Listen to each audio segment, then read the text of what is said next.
This channel does not promote any violent, harmful, or illegal activities. All content provided by this channel is meant for an educational purpose only.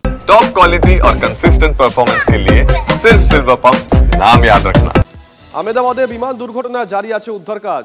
দুর্ঘটনাস্থল থেকে ধ্বংসাবশেষ সরানোর কাজ চলছে। মৃতদের মধ্যে এখনো পর্যন্ত 31 জনের ডিএনএ ম্যাচ করা সম্ভব হয়েছে। ডিএনএ ম্যাচিং এর পর 12টি দেহ তুলে দেওয়া হয়েছে পরিবারের হাতে। প্রাক্তন মুখ্যমন্ত্রী বিজয় রূপানীর মৃতদেহ ডিএনএ ম্যাচিং এর কাজ চলছে।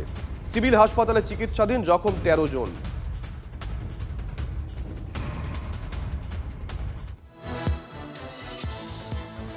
ডেডলি ড্রিমলাইনার এবার লন্ডনের আকাশে বিপত্তি। লন্ডন চেন্নাই ব্রিটিশ এয়ারওয়েজের বিমানে যান্ত্রিক ত্রুটি, বড় খবর নিঃসন্দেহে। হিথ্রো বিমানবন্দর থেকে ওড়ার পর হিথ্রোয় ফিরে আসে ওই বিমানটি। ওড়ার পর বিমানের ফ্ল্যাপে বড়সড় ত্রুটি দেখা যায়। দুর্ঘটনা ঠেকাতে আকাশে জ্বালানি ফেলতে বাধ্য হয় বিমান। হিথ্রোয় ফেরার পর উড়ান বাতিল করার ঘোষণা করা হয়। আর এখানে ফের প্রশ্নের মুখে পড়ল বোয়িং 787 ড্রিমলাইনারের সুরক্ষা ব্যবস্থা।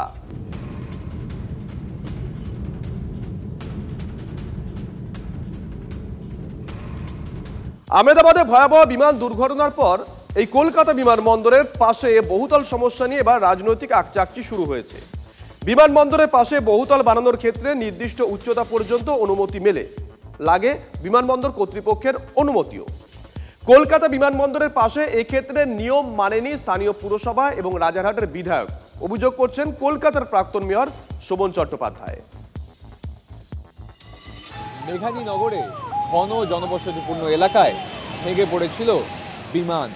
কলকাতা বিমানবন্দরের রানওয়ের যে পাশের রাস্তা, তার বাঁ দিকেই কার্যত গড়ে উঠেছে একের পর এক হাই রাইজ, যেখানে এয়ারপোর্ট অথরিটির নিয়ম রয়েছে যে ফানেল জোন অর্থাৎ 25 কিলোমিটার রেডিয়াসের মধ্যে 3 তলার বেশি বাড়ি হতে পারে না।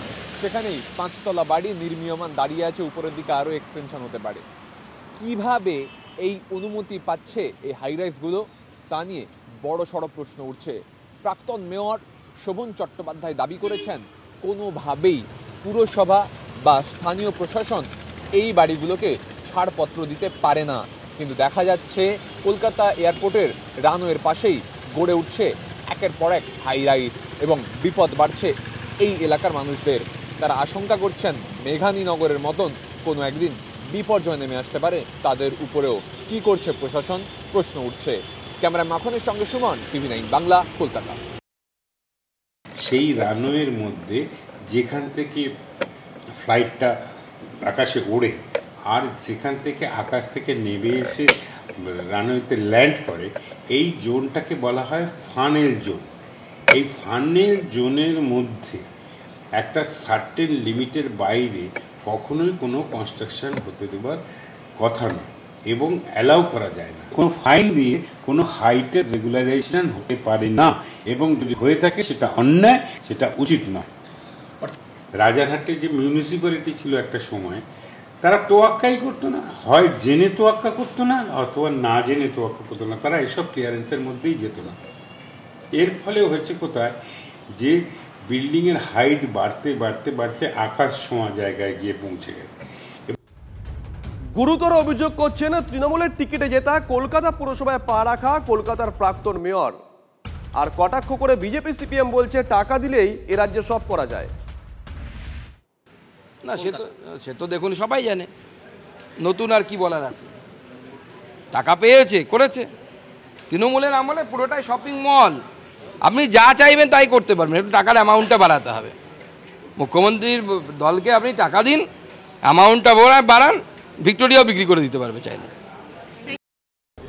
তার মানে আসলে এখন শোভনদা খাচ্ছে না, এখন ববিদা খাচ্ছে, এটা বলতে চাইছে। এখন শোভনদা খাচ্ছে না, এখন ববিদা খাচ্ছে। আমার বক্তব্য হচ্ছে এয়ারপোর্ট তো সেন্ট্রাল গভর্নমেন্টের অসামরিক বিমান চলাচল দপ্তরের বিষয়। সেখানে রাজ্য প্রশাসন এয়ারপোর্টের সুরক্ষিত রাখা, এয়ারপোর্টকে সবার জন্য যাতে এয়ারবাসগুলো সঠিকভাবে ওঠা নামা করতে পারে, তাদের যে সিস্টেম সেই সিস্টেমে যাতে চলতে পারে, এটার জন্য সেন্ট্রাল এবং রাজ্য যৌথভাবে তো কাজ করে। সকলেরই স্বচ্ছতা নিয়ে কাজ করা উচিত। হ্যাঁ, উনিও দিয়েছেন, ওনার সময়ও হয়েছে।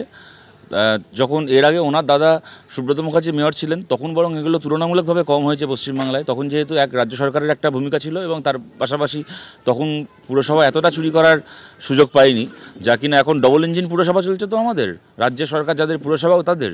সুতরাং না সরকারের কোনো নিয়ন্ত্রণ থাকছে না পুরসভার কোনো নিয়ন্ত্রণ থাকছে, ইচ্ছাকৃতভাবে পয়সা খেয়ে ইচ্ছে মতো বহুতল তৈরি হচ্ছে।